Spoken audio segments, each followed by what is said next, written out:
Ağcabədi şəhər çoxsaylı vətəndaş şikayətlərinin müraciəti əsasında Haqq Səsi TV1 kollektivi olaraq vətəndaş şikayətlərinə məsuliyyətlə yanaşaraq bir neçə gün öncə Haqq Səsi TV1-in direktoru Elxan Müzəffəroğlu çəkiliş zamanı həqiqətlərin şahidi oldu. Yolların bərbad vəziyyətdə olunması, mədəniyyət evinin qarşısında olan zibil qutularının olması sərnişinlərin və sürücülərin narazılığına səbəb olmuşdur. Çəkilişdən aidiyyəti qurumlar xəbər bildikdən sonra icra rəhbəri tapşırığı əsasında icra nümayəndəsinin nəzarəti altında zibilliklər təmizləndi, bərbad vəziyyətdə olmuş yollar bərpa olundu. Reportajı hazırladı Haqq Səsi TV1-in direktoru Elxan Müzəffəroğlu, səsləndirdi İbrahimova Əfsani. Salam aleyküm dəyərli izləyicilərimiz, Haqq Səsi TV1 izləyiciləri. Bu günlərim Ağcabədi rayonundayıq. Yəni Ağcabədi ailəsinin, şoförlərimizin demək olar ki, narazılığı aradan qaldırılır. Artıq mədəniyyət evinin yanı. İndi inşallah rayon icra nümayəndəsi buradadır. O da öz fikrini bildirər, sizə çatdırır. Salam aleyküm Fikrət müəllim. Hoş gördük. Fikrət müəllim, bura tez-tez qaldırılırdı. Ahali də şəhər icra nümayəndəsinin hoş gördük.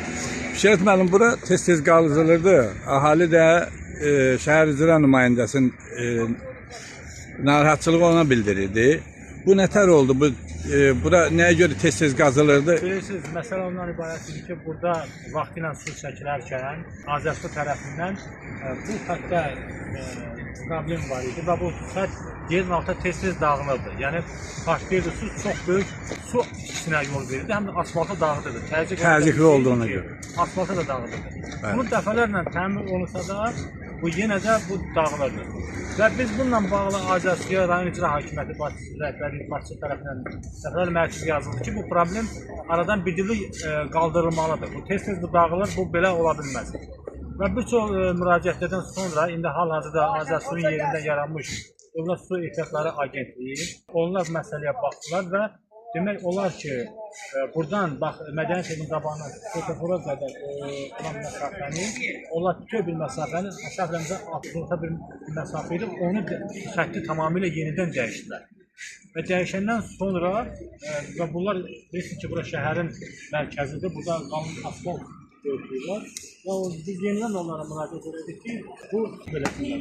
Biri sağ olsun, Dövlət Su Ehtiyatları Agentliyi və bu işə yenə də obyektiv baxdılar. Bugün onların vəsaiti hesabına şəhərə dəymiş ziyan ödənir.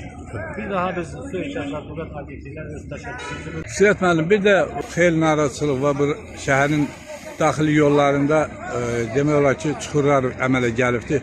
Onların təmir olması, yəni belə bir şey vaxtlarda da olacaq ya yox?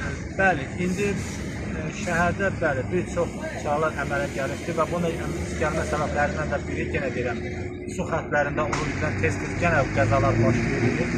Bu hissədə yox, şəhərin digər yerlərində elə. Yerdə qalan yağış yağma nəticəsində yaranmış çalalar, yəni asfaltda, yəni bunun müəyyən bir istismar müddəti var. Yəni bu müəyyən bir dövrdən sonra öz istismarın başa vurur. Və yerdə qalan hissəsində inşallah biz yaxın günlərdə onların təmirini həyata keçirəcəyik. Çox sağ olun, təşəkkür edirəm. Dəyərli izləyicilərimiz, gördüyünüz kimi bu narazılıqlar var idi ki, bunlar da aradan qaldırılır. Rayon icra nümayəndəsi Fikrət müəllim öz fikrini dedi, siz də eşitdiniz. Çalalar da yaxın günlərdə yol xəttlərində olanlar, onlar da aradan qaldırılacaq.